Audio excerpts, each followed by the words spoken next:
んなものを地球に落とす。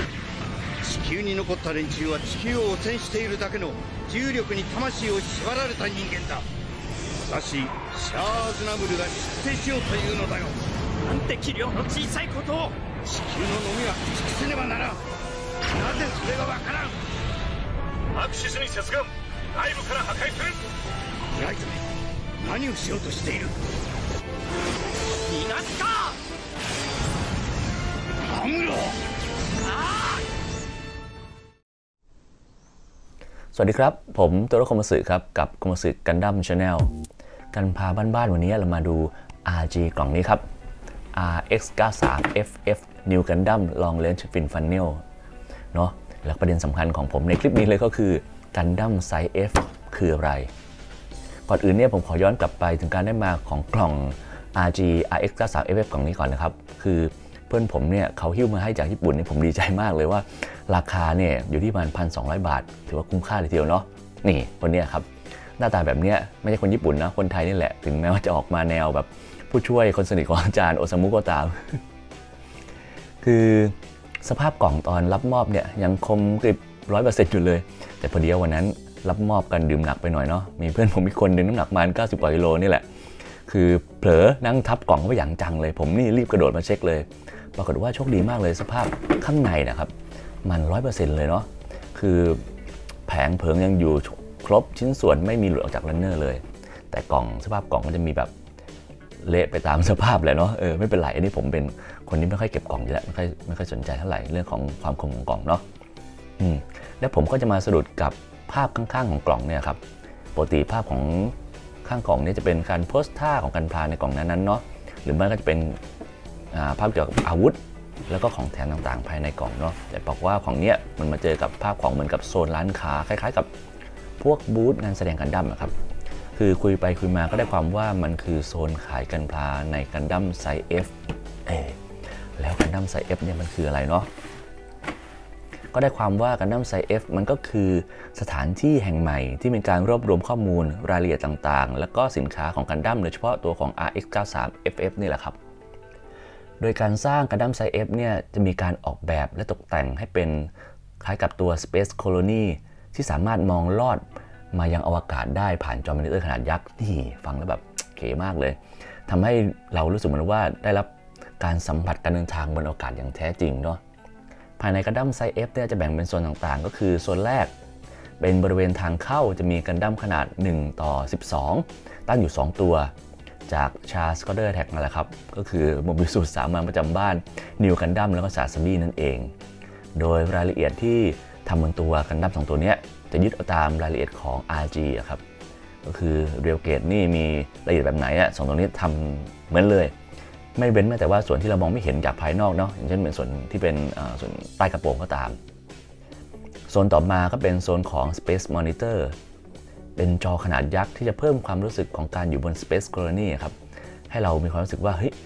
สามารถมองผ่านจอขนาดยักษ์ที่มีขนาดประมาณ10x6 เมตรกันเลยทีเดียวเนาะโดยเรื่องราวต่างๆของโมบิสูตรแล้วก็เหตุการณ์ต่างๆเนี่ยจะปรากฏผ่านจอมอนิเตอร์นี้นั่นเองโซนต่อไปก็คือเป็น Craft Space เป็นพื้นที่ที่ให้เราสามารถต่อกันพาไปด้วยแล้วก็มองผ่านมอนิเตอร์ยักษ์ของตัวของ Space Monitor ได้ด้วยนี่แล้วก็จุดสุดท้ายก็เป็นพื้นที่ของร้านค้านั่นแหละครับอันนี้ไม่ต้องพูดถึงเนาะใครมาก็ต้องซื้อทุกคนเพราะว่าสินค้าของกันดั้มไซส์ F เนี่ยจะมีหลายแบบเลยหลายอย่างเลยแหละกันดั้มไซส์ F เนี่ยที่ตั้งอยู่ตรงส่วนของกันดั้มพาร์คบริเวณช้อปปิ้งโซนของลาลาพอร์ตฟุกุโอกะนั่นเองครับซึ่งกันดั้มพาร์คนี่เองเนี่ยจะมีส่วนที่น่าสนใจนอกจากกันดั้มไซส์ F ก็คือเป็นส่วนโซนของตัวแบรนด์ Namco ครับแล้วก็เป็นส่วนของ VS Park ซึ่งอันนี้ก็คือประมาณเหมือนกับพวกฟันแลนด์นะครับที่ให้เราได้ทำกิจกรรมกับเครื่องเล่นแล้วก็อุปกรณ์ที่มันทันสมัยพอสมควรเลยเนาะและจุดสุดท้ายคือไฮไลท์ก็คือเป็นที่ตั้งของกันดั้ม RX93FF ขนาด1:1เนาะที่เขาเรียกว่า Life Size นั่นเองครับผมเองไม่แน่ใจว่าจริงๆนิวกันดั้มตัวนี้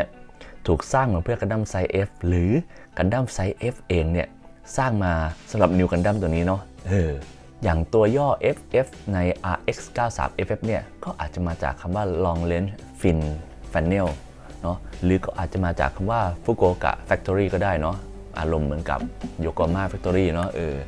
แล้วก็จะบอกว่าไซส์ F เนี่ยก็แทบจะพูดว่าเป็นไซส์ฟุกุโอกะก็ได้อันนี้ผมคิดเอาเองนะว่าจะเป็นอย่างนั้น สำหรับคนที่มาแล้วเนี่ยอยากจะแวะกันดั้มเบสก็มันก็ไม่ไกลครับที่ฟุกุโอกะก็มีคือนั่งจะห่างจากกันดั้มพาร์คประมาณ 10-15 นาทีครับก็จะมีกันดั้มเบส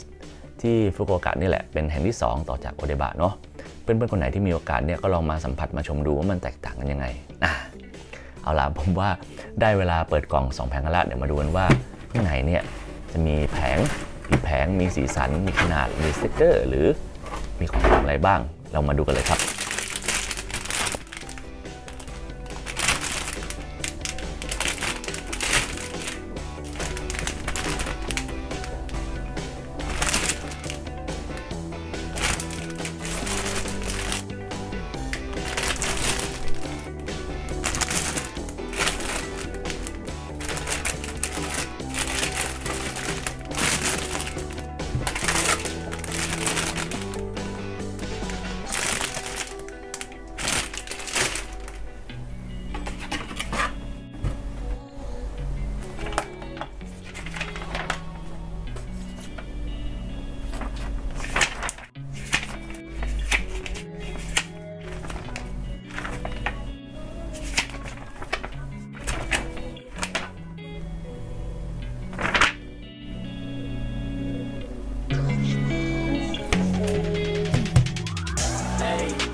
They telling me to stop, ayy. Got 20 G's for the keys to the.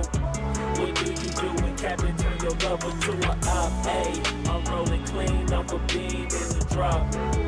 Voices in my head, they telling me to stop, ayy. Got 20 G's for the keys to the. What do you do when Captain turn your lover to a op, ayy? I'm in the island on a Wednesday, laid back, coolin', kicking feet up like a sensei. Juju hit my line like what you want, babe. Hit her with the script like working out with Hervey. No way, I'm at the gym, you at the gym. It's a small world, I might just have to link with you and him. Look up at this girl like, let me get my words right. Cause if she catch me with you, then we going down like Suge Knight. I got a plan, you take your bag like that, then we gon' hit that gas. Make a U-turn 100 miles on the 90, gotta pray to God that we just do not crash. Okay, acting on C like I just tried. Hey, shorty the school to my rock and I'm not talking about Jack Black. Hey, what you do when you doing? Yeah, 17. Yeah. Hey, I'm rolling clean off a beam in the drop. Voices in my head, they telling me.